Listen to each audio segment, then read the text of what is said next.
Welcome to the Bleav Podcast Network SoCal Sweat. My name is Anne McDaniels, a former NFL cheerleader and product manager turned actress and model who dreams of being a UFC fighter. Meow. Learning strategies to help motivate others leads me to bring you interviews each week from a range of athletes, experts in fitness and nutrition, and so much more. Thanks for listening to Bleav, the #1 podcast for working professionals, and let's push our endorphins to higher performance through SoCal Sweat.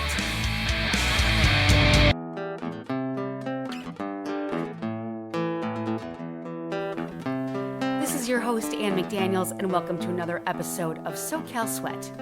Now, last week was Thanksgiving, and I hope you guys had a wonderful, indulgent Thanksgiving.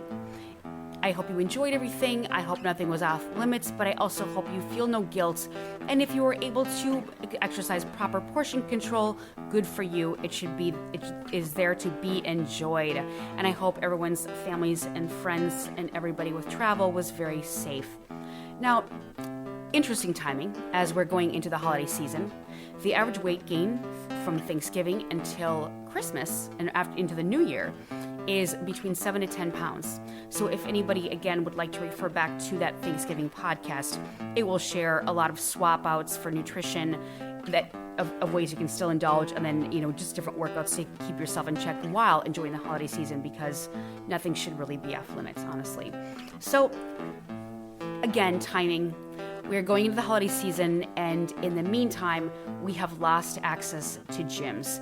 Living in Los Angeles, we have not had the gym since the very beginning of the pandemic, so it's really no change to us. But a lot of cities are either shutting their gyms down again or closing them for good. And we've moved on to online training, which has been great. But because of the holiday season and the fact that we've been doing online training for a while, it can really get complacent, and it's very hard to do. So it's like we've lost access to the big gyms, which provide the atmosphere, lighting, mass varieties of weight and cardio equipment, classes, music, and the competitive nature of competing with others. Virtual trainers have taken an enormous role in filling that void, where they're teaching us from their screens onto us at home. And although they were coaching from their screen, it's often hard to find the motivation on our ends to keep the sessions as intense. I mean, when you're in the gym, where is that person next to you who used to kick your butt in a class and push you further at Equinox? Or what about the guy in the weight room at Gold's who tried to out-squat you? Or that girl in the front row that tried to out-dance you? We don't have the competition around us. We don't have the lighting, the atmosphere. And it's kind of up to us to get the motivation from our living rooms or home gyms or what have you in our own homes with that length of time. I mean, maybe we've ordered weight equipment from Amazon and we've waited 6 months and we haven't gotten them. Or you get them and one is an incorrect size. Or it just doesn't, maybe the weight bench doesn't fit in your house. There are a million things that, it's the gym fails, the at-home gym fails that are hilarious. And people are worried about safety. So, I mean, where there's a will, there's a way. And people that want to do it will keep up that motivation. But it is hard. And the timing is cruel because workouts are getting more difficult to keep up at home while our kitchens are being stocked with holiday treats and indulgences.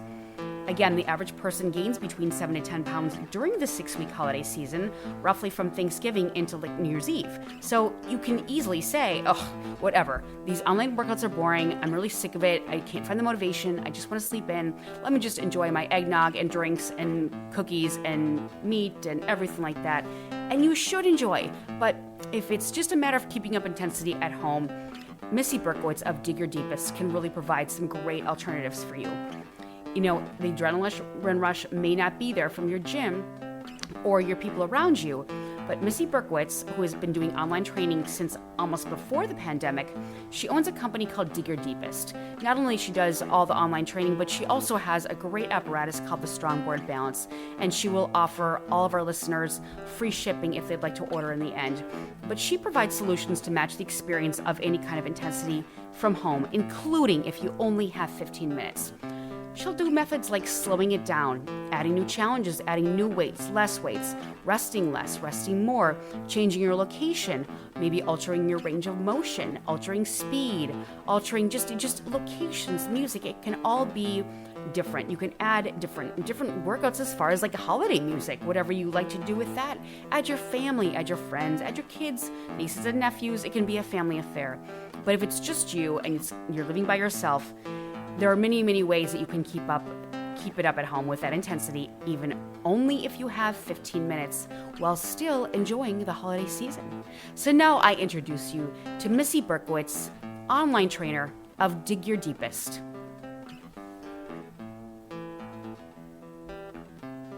How are you today? Hi, Anne. I'm great. Thanks. How are you doing? Good. Thank you. Now, Missy, you've had a lot of success as an online trainer because you kind of started before even quarantine happened. So what would you say to other trainers that, have lost a lot of clients? What has been your best tip for success to keep them busy? Yeah, I was all in person for the most part. I'd done virtual here and there over the last few years, but I was completely in person, and it was an overnight thing with COVID, obviously, that everything went to Zoom and online. So I think a lot of it really just comes down to that, if people are connected to a trainer, it's because of that relationship and what they're getting. It's not tied to a physical space. So my clients really could care less in that sense of where they train, and being at home isn't all that different than when we were in person, other than their space limitations and whatever equipment they have. But I don't think it, I imagine for trainers who were very reliant on machines or TRX or things where you need more setup and clients aren't going to have that at home, makes it a lot harder to go to virtual. But I've always been pretty much a minimalist, so it's really not that different. And I think that's really helped, keep them with me. And again, it's really the connection they have with me as a trainer that they've stuck with me. So I'm really... Because I think a lot of people just lose clients and then they'll say, well, they'll use the excuse, I can't afford you now because I've lost my job. And I feel like you've been able to work with situations like that. So, but our main topic today is the quarantine burnout. And there's the quarantine creep. People are eating more food, high fat, high salty snacks. And now we have the holidays coming up, and we have like more quarantine embargoes placed upon our households. There are so many complaints that people will cover. And I would like to just ask some of the things that I've heard. Like, for example, Missy, this person says, I finish a class or workout in a gym, but at home, I tend to fizzle out early. This is probably mainly due to the fact that when you're in a group setting with a loud trainer and loud music and atmospheric, the lights, it's more fun. And then you're kind of competing with other people. How would you tell your clients, to keep that, finish out the workout? A lot of it, I really think, is the accountability and having a community. And I think people have to kind of accept and be okay with that. Their community now being at home is going to be very different than it was when they were in gyms. And I know with Zoom, it makes it harder, even if you're in a group class, because you don't really get to interact and socialize like you did before. But, I think having, friends in classes, like a lot of my clients, especially the ones that are in semi-private and classes, they bring their friends in. So it's, they know they have that time together. They get to see each other. So, I would say, try to find people that kind of keep you inspired and motivated, and, just find your own community. It's just going to be different. Your community might be more outside of the classes. I have clients that have told me that they have a support group for my classes because they push them and all that. And so they have their own separate Zoom meetings, or they'll get on a call. So they, that's kind of their way to stay connected with fitness and keep each other interested. So like you said, I just have to reframe how they kind of look at community right now. That's great. Because even it's you actually do better when people are around you, because when I used to run before this injury, if sometimes I would stop, but if there were like a bunch of cars going by, oh yeah, I'm sprinting. So I think that it's good to have the accountability groups and, safety in numbers. Now, people are also having a large problem with ordering the right equipment. I mean, things are still on order at Amazon. You can't get the right dumbbells, barbells.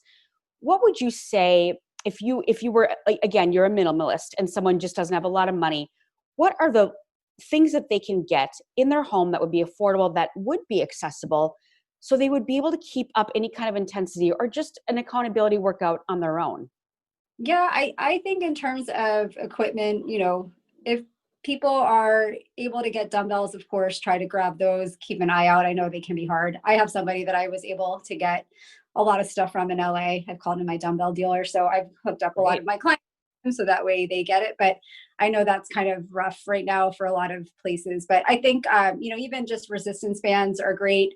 And I am big on, we talked about this and the last time I chatted with you, I use strong board balance. And so that's one piece of equipment that is really, there's so many ways they can use it, and they can do a lot with it. It doesn't take up a lot of space. It's relatively, I don't think it's expensive in the grand scheme of things when you think about what people spend on barbells and that kind of equipment. So something like that, and just body weight. And a lot of it comes down to just the way that they are going to vary their workouts. So they might be very different than when they were at a gym, but there's so many ways they can make things harder and challenging without needing, so much equipment. They just have to know how to do that. It takes a little creativity, but watching you on these strong board balances, and can you describe to our audience again the strong board balance? Because it very much sort of emulates surfing. And I feel it's a full body workout. Watching you, it is a full body workout.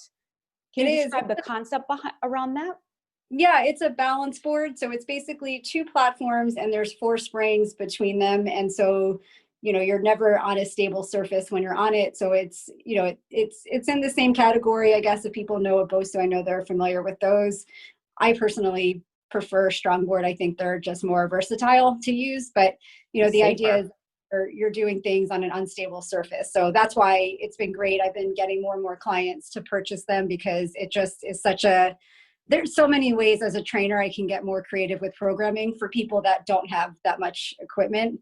It completely changes their workouts. But yeah, you can hit every muscle group with it. Your core is going to get stronger. It's so great for balance, obviously, which is so important, especially for anybody as we get, older, and having great balance translates to less injury, not falling and things like that. Better mobility. Absolutely. And we will absolutely attach the strong board balance boards in the notes for sure. And you utilize these a lot with your clients, don't you? I do. More and more of them are buying them. And I always am so happy when they do it just because, it's not, programming for people at home. Everybody's so varied with what they have. I have clients that have, full gyms, they have treadmills, they have equipment, they have everything. And then there's some people who have maybe 1 or 2 sets of dumbbells or working out in like a bedroom. And so when they get a strong board, I get super excited about it because I'm like, oh, great. Now there's so much more that we can do. And so it changes it. It's been fun. And they love anybody that has them really enjoys it. No, it's a definite, and for LA surfers, it's the best practice there is. And again, like you said, mobility is very important as people get older. And I think people are becoming more kind of complacent and sitting around a lot during quarantine. So this will help them with that as well.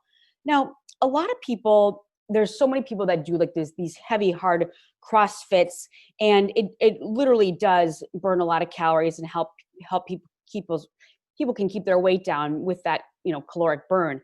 But it's also very dangerous, can be, with the plyometrics in the CrossFit. What would you say, and some people are like, well, I'm in class and people are the instructors constantly help me and watch the safety.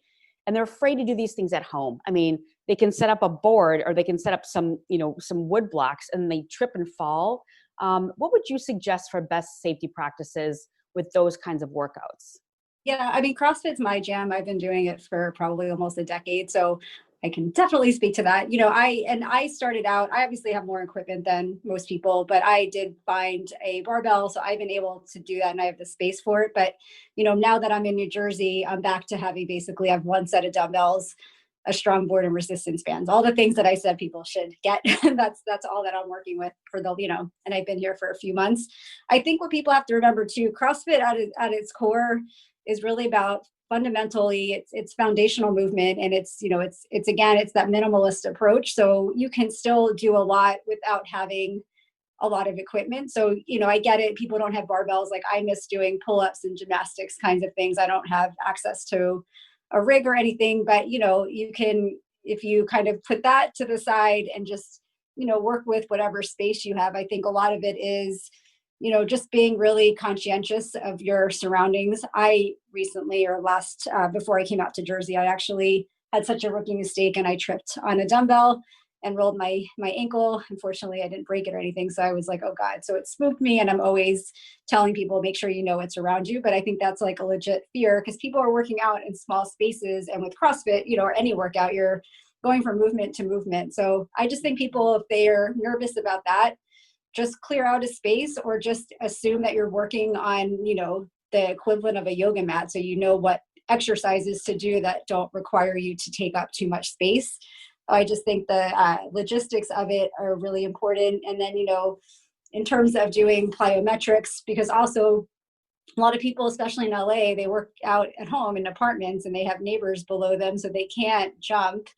I've heard that a lot. Like, can we do something else? Like, oh, right. Yes. So, I think, again, it just goes back to the same concept of varying your workouts. Maybe you're not doing,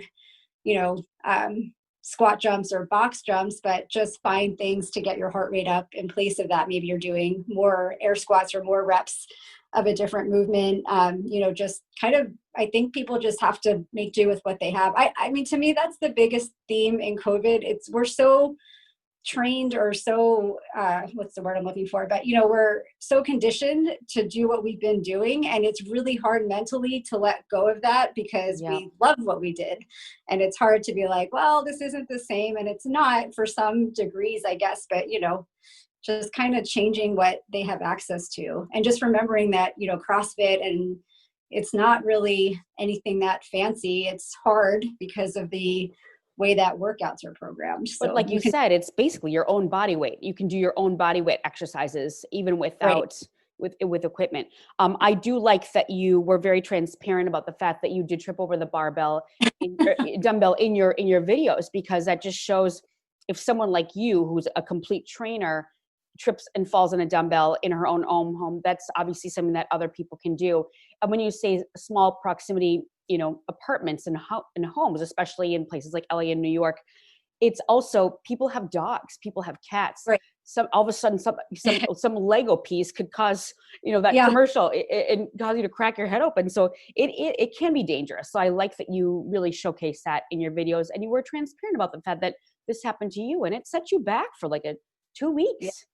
Yeah, it was, it took me probably I think maybe a week that I was able to jump in all that again, but but it's still like, I get traumatized. Like, I can't watch that video again because I'm like, oh my God, I went down. That was horrible. But I think also another thing too, is that CrossFit, why so many people love it, is because you are being coached, and typically the classes aren't huge. So you're still getting that kind of one-on-one. So, I think it goes back to people finding the right classes or whatever on Zoom or online that they know their coaches are watching them. It's like, probably stay away from classes that have 30, 50 people attending, because your trainer is not going to see you. But if you can find a gym that has, just smaller classes, you're still going to get more attention that way, and they can watch you. When you have several people on your Zoom, do you individually coach each one, and can you see their full body when you do that? Yeah, I can see everybody. That's why, I've kept my classes small, and I cap them at 6 people because of that. Especially for some of them, my classes are 30 minutes and there's just too much happening. And when you have a lot of people, I didn't like it, to be honest, having that more than that. It just kind of was stressful because I can't see what everybody's doing, or you don't realize until 15 minutes in that somebody's doing a completely different movement. And I'm like, wait, what is happening? So, I can see everybody pretty much, which I like.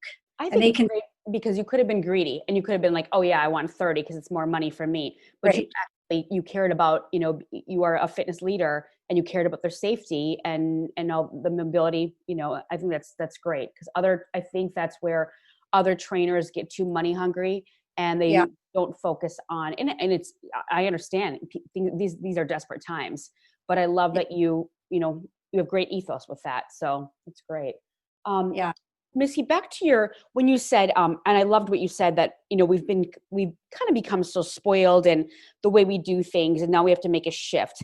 And I think there's a big psychological aspect of that, like, not to bring myself into it, but with this injury and COVID, I mean, I'm a freak about workouts. I mean, I'm a 2 a day, and it's just the psychological stress of not being able to be where you think your best self is, or things like that. Even like, are you strong? That really weighs on a lot of people. And Yeah. do people talk to you about that? Any clients? Yeah, I feel like so much of personal training is the coaching aspect of it because you get, I mean, I always say this like now I'm around my family, but I'm like, I see my clients, virtually, but I guess that's now the thing. I see my Mhm. clients far more than I see my friends because I'm seeing them a couple times a week. And so we have a lot of those conversations about things like that, and I had a client who's been with me for a few years and she has she has tennis elbow, which you shouldn't be doing really any arm kind of stuff, like nothing gripping, nothing with weight. And I remember I was having a class she was in do push-ups, and I was like, you're not going to do these. I'll show you what you're going to do. And then I look over at her little screen and I was like, why are you doing those? And she's like, I know, I just wanted to see if I can still do it. And I'm like, I get it. I've been there, but like you're making your recovery that much longer if you do the things you shouldn't do. But like, so I don't know, I digress, but I think it is really hard, especially when you're with other people and they're doing the things you want to do. Like I've been injured so many times and I'm like, it kills me. I can't do a pull-up right now, or I can't do a push-up or something, or I can't lift anything heavy. But it's just remembering that we're in it for the long run. And Yeah. the more we do the things we shouldn't do, we're just making our recovery that much longer. It's true, and it's stupid, and I've pushed it like crazy, but we've got to give ourselves a break. And then if she had done the push-ups and you hadn't seen her, she could have been injured again. And did Yeah. you, when you said you told her that I don't want you to do those, I have something else for you, would you Yeah. have suggested perhaps wall push-ups? No, not with tennis elbow, but I think I would have probably given her something just completely different. It's hard to recreate. It's hard, certain things it's hard to modify or find an alternative that's, mimicking what you're targeting. So for her, it probably would have been some kind of core exercise or just even cardio, something totally different. Sure. Missy, do you ever see people kind of like lazing out, like when you flip screens and there's one person like sitting down? Do you see that sometimes? I see people on phones sometimes and it's like, okay, if we were in person, would you be on your phone? But it doesn't happen in personal training because I think that's just They're a paying different for it, and it's, yeah. or their time. They're like super, into it. And I think classes, it's easier to get distracted.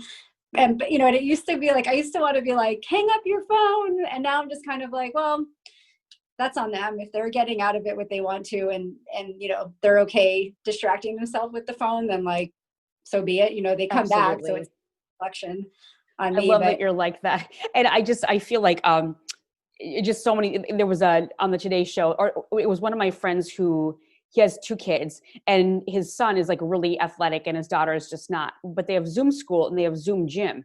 And they do, the teachers has them get up, and he said his daughter and all their friends sit on the floor because all they can see is they can see their heads, so they're like bopping yeah, around and they're just sitting on the floor. So it's just, yeah, it's a lot of accountability. And I have seen that some people, and it's okay. I mean, if someone doesn't feel like working out, but in their mind, like you said, they're doing your Zoom, they're doing your workouts, even though they're on their phone, they at least made the effort. Because I see, yeah, they're there. in the big box gyms, we get such a kick out of people that sit on the machine with their phone, and then they Oh hop yeah, the machine, get off, or they're just taking selfies. They went to the gym just to go to the gym. There was not one calorie burned, except for the fact that, and then they take the elevator and they're smoking when they oh come right. back. It's just like, it kills me. So, but I love that you give them some leeway. It's like the fact that they joined and they're paying for it and they're taking some Right. kind of accountability. Who knows? Yeah. And I started giving, it wasn't anything I set out for, it just happened because some of the parents that have been coming to my classes wanted workouts for their kids. So I do 2 kids classes a week, and they're so cute. I love them. They're really fun to train, but they're kids, and it's like, but I also think it goes back to like everything with COVID that, kids especially aren't as active and they're not going to all the activities they used to do. They're in front of their computers. And so there's times that like they could be doing a completely different movement than what I have them doing. And I'm just, I'm like, all right, that's fine. They're here to move. I'm not training them for the Olympics. Like it's a 30-minute class. So their parents just want them to get their energy out. And if they do that, that's good enough. Exactly. I've seen that you have to really make things fun. Like it has to be kind of game like or competition like or do you do like a Simon Says type of thing No, or not at all. I treat them like adults. They well, the kids ages that I train are about, they're mostly like 9 through 13. oh, So okay. I'm thinking little they're pretty, kids. but they're not little. Well, though I've been training like my nephew who's 4. He gets like into it every now and then. We were doing burpees and presses before, so it was Good pretty for cute. him. Yeah, I think because he sees us doing it and he's like, I want to try that. But I think that's with the kids too, is like they want to do what the adults do because I think it gives them confidence to be like, Yeah. oh, doing a workout. So yeah, so it's very similar formats. I might do some different movements than I would have, I'm not going to have adults do like frog hops, but they might do things like that. So yeah, it's fun. It's fun for me to train them. They're really entertaining. Whether Do they you know, wear a cute clown outfit or anything like that? Any theme? no, it's all business, and we show up and it's like, no. No, I goof around. I mean, it's a little more lenient. I don't have them like counting reps. We usually do intervals, that way they can just kind of move. I'll do things like I'll try to tell them like, hey, we're going to do jumping jacks for 30 seconds, like who can get 30 jumping jacks, and so they get into that, and I'll try to kind of do that, and then they feed off of each other too, which is cool. So Oh, that's but yeah. great. But I love that you say that you respect them as adults, because then they won't take fitness as a joke, perhaps, where some people may treat it as such. Um, the quarantine creep, as far as weight gain goes, has been a big issue for many, many people. And I know that you kind of partner with a nutritionist. Have you found that a lot of clients are asking you about, my goodness, I've literally gained the quarantine 10, 20, 30. And then with the holidays coming up, that's a big, big deal. And then also with convenience, more people are cooking at home and the cooking can get kind of boring. And then they're doing these big crock pot or sheet pan recipes that are full of delicious cheese, creams, meats, things like that. Have you talked to any of your clients about perhaps some of these concerns? It comes up in sessions. I mean, what's awesome actually is that I've had quite a few clients lose weight during quarantine, when people are gaining and they're losing. So I think for a lot of people, because they're eating more at home, they have more control over what they're eating versus if they used to go out more or socialize. Unfortunately, we're not doing as much of that. But I had, some of my clients, that have gained or they feel like they want to lose. I don't ever really focus on the scale in terms of making that about their goals. Like it's kind of a byproduct of it. So, when they bring it up, we'll talk about it. And some of them have gone to talk to dietitians to try to figure out what's going on with their bodies and, get guidelines or do tests to see if they have some sensitivity and things like that. But yeah, I mean, Sure. it comes up for sure with some people. Yeah. Yeah. And like it is again a lifestyle. And a lot of people are, throwing themselves to the wolves and doing like full keto. And I have a friend that just is not skimping on anything as far as, the rules go, but she's just so stressed out. It's like, give yourself a break. We have to be kind to ourselves too. But again, the intensity thing as from going from big box gyms to this seems to be a universal concern as far as the problems go. Anything else you can suggest as far as keeping the workouts intense and so you're not going to sit there and be on your phone the whole time and there's a lot of things, like you said, it's resistance bands in your own movements, and you can alter the movements. Like even for, I'm sure you coach, like if you, in a dumbbell raise for an arm curl, they can go down more slowly. So then that Yeah. kind of stimulates a different muscle group in the arm. Yeah. That's one of the things. They can definitely vary tempo. That can make movements a lot harder, especially for people that are like Energizer bunnies and they're used to doing everything really quick.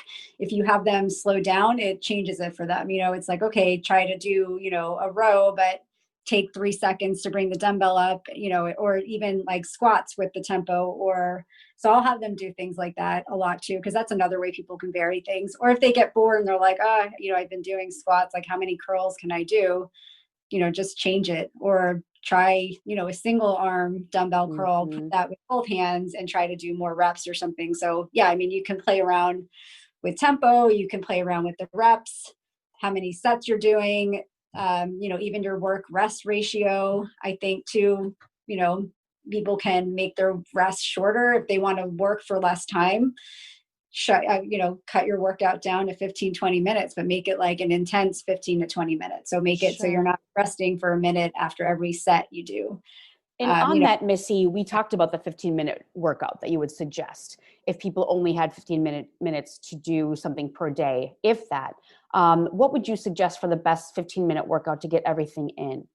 Yeah, that's, I think there's so many things that people can do, and it depends on what their goal is. I know I've been doing this with my brother-in-law because I'm trying to help kind of give my perspective of, again, not trying to recreate what was done at the gym because we don't have the same thing. So for him, for instance, he's more interested in doing like strength training than cardio. So like we've done 15-minute workouts. I think we just did one the other day where I had him do like an EMOM, so every minute on the minute, which basically means that you have that entire minute to complete set work, and then you rest. If you have time, you'll rest the remainder of that. So for him, I had him do an EMOM 15. So we did minute 1. I think I had him do like 8 dumbbell front squats to kind of target core, his legs, his glutes.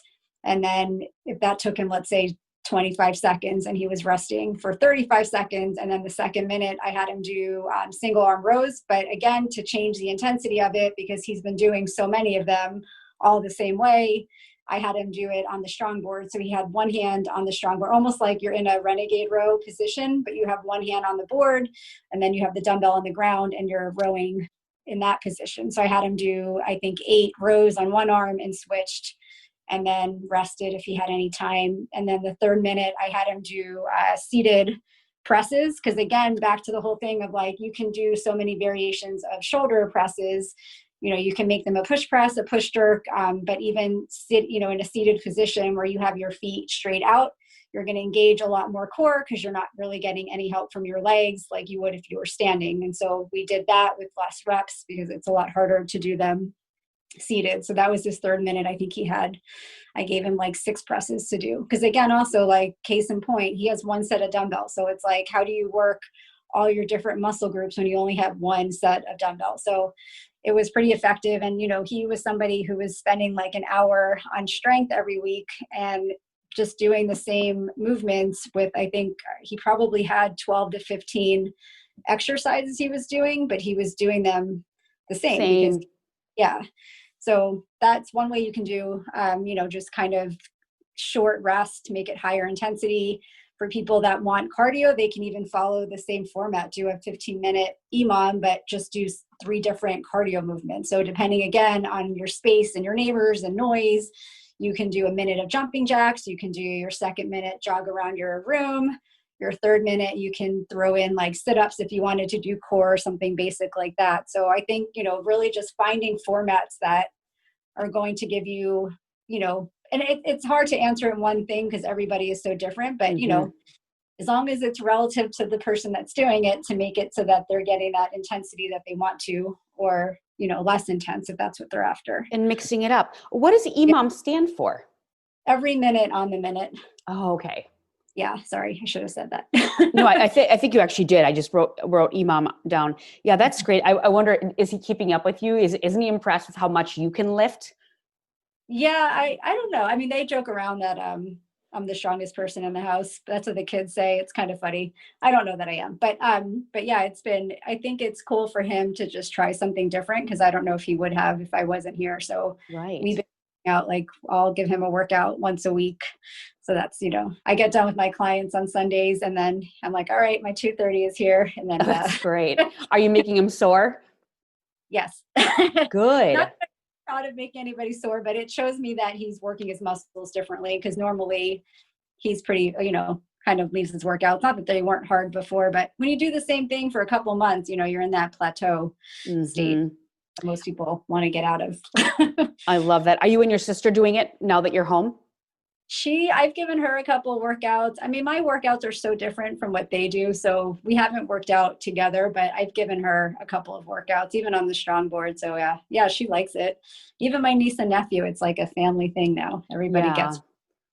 That's really good. And so what are your goals as far as your career and, coming back to LA? What do you foresee for yourself and how can we support you? Yeah, it's so hard to answer. I feel like I have very vague goals because, it's so hard to plan anything. I don't see myself going back to a gym maybe ever in the same way that I was before, just in light of COVID. And I think it's just changed my perspective on what I want. But, I think right now virtual works for everybody, at least the people I train. I've had to turn away people that have wanted in person because I'm just not offering it. And I know I don't want to do mobile training. So I'm kind of just like, I don't really know what the next thing is going to be once, we get back to hopefully a post-COVID life and, people want to be in person. I'm not really sure what that's going to look like yet. So I don't know. And I'm kind of just open. I feel like there could be other things for me to do in fitness that I don't even know yet what they are. Sure. Again, for me, it's like, I had such a major career change to come into I being a was just trainer. going to say, you've already been able to completely diversify yourself and change the game from corporate America to and like IT.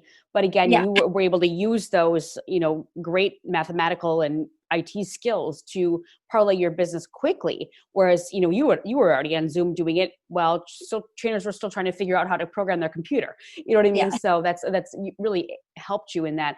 And it's hard because I was on Facebook just 5 minutes ago, just checking in. And a bunch of people were saying, does anybody else feel totally unproductive and lazy today? And I'm just thinking, because we do hit those days and it's very hard. Like I'm going to make myself, I make myself still do 2-a-days. They're obviously not intense, but I don't really want to go outside. My apartment is very warm right now. With this injury, I've just gotten really cold, which is very strange, but I'm going to make myself do run-in with a friend because I'm like, just get out and do it. And it's always better to just be outside sometimes, so, but it's tough. Hard. I got so much shit from my friends because I bought a Peloton, which got delivered since I've been in New Jersey. I had a friend there for it. So I'm like, I haven't even used it, but they're all like, go outside. You live in Los Angeles, like get on your bike. And I'm like, but I haven't done it in the 6 months that I've been home. It's just not going to happen. So Exactly. I'm excited to use it whenever I get back. But yeah, it's, it's nice to be home. For sure, it really is. And the sky's the limit as far as goals, because you and I are both so goal oriented, and I just feel like, what am I not doing? But I think that's what everybody feels right now, and we have to this is a season for everybody. We have to give ourselves a break, enjoy family and friends, and indulge in the holidays, but then still do, the Zoom videos and workouts. So, well, that is wonderful, and I will, of course, put all the Dig Your Deepest, Missy Berkowitz coachings in the links as well as the Strong Board Balance. And did you perhaps say that there was a discount code with your number? Yeah, so for Strong Board Balance, if they use DYD, so it's Dig Your Deepest initials, Sure. so ID, it gives them free shipping. Okay, anywhere. Wonderful. Perfect. Well, Missy, thank you so much. Go eat some good New Jersey Italian or kosher or the real food that you guys get out there. It was a real pleasure, and best to your family, and kick your brother-in-law's ass. Never going to let me leave. They're getting kind of addicted to this. I bet. I would be too. Well, thanks again. Have a wonderful, wonderful weekend, Missy. Thank you so much for having me, Anne. It was great to see you. And that was virtual trainer Missy Berkowitz of Dig Your Deepest online training, who shares tips and tricks for keeping your home workouts intense, even if you only have 15 minutes, especially in the midst of the holiday season. You can find her on all of her social medias at Dig Your Deepest, as well as the links below in the notes. And in particular, if you'd like to order the Strong Board Balance, Instagram, it is at Strong Board Balance, and you get free shipping by using the code DYD of Dig Your Deepest. Please stay tuned in next week for my interview with a sumo wrestler who will surprise us with his training and nutrition practices. It's not what I thought. We appreciate you for listening, and please subscribe and rate the show on iTunes. You can also listen on Spotify, Stitcher, Google Play, Luminary, TuneIn, or at Bleav.com. You can reach out to me for any questions or topics you'd like covered on the show at Anne McDaniels. And I'll see you next time on SoCal.